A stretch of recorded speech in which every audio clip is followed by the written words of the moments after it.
Ilang pamilya ang inilikas dahil sa pagbaha sa ilang lugar sa Mindanao na dulot ng shear line.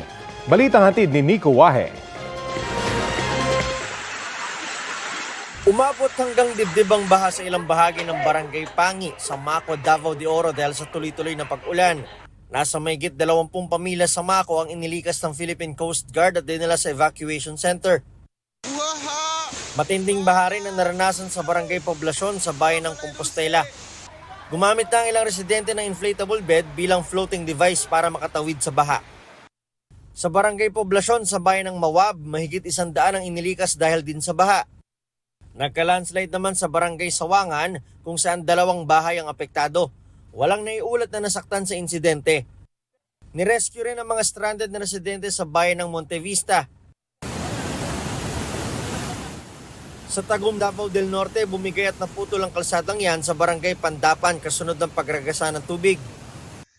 Sa Caraga, Davao Oriental, ilang kalsada ang hindi madaanan matapos sumambalang sa kalsada mga nabuwal na puno dahil sa masamang panahon.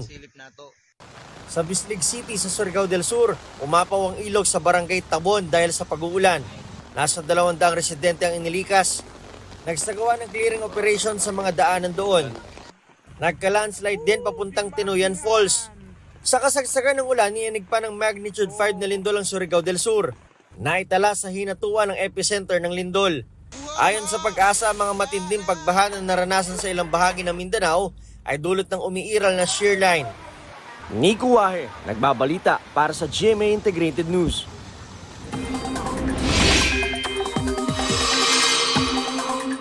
Mga kapuso, uulanin at patuloy na magiging malamig ang panahon sa ilang bahagi ng bansa ngayong pong Miyerkules.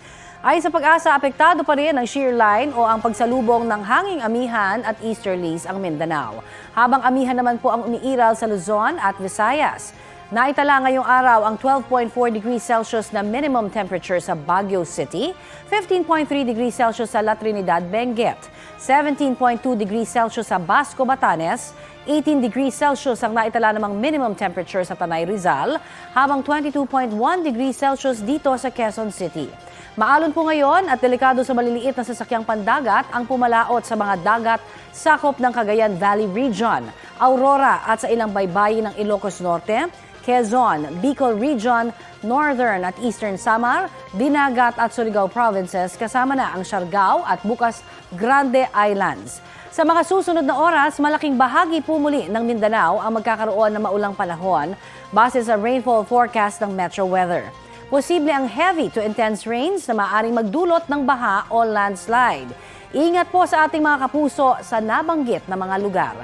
Uulanin din po ang ilang panig ng Northern Luzon, Aurora, Southern Luzon at Visayas.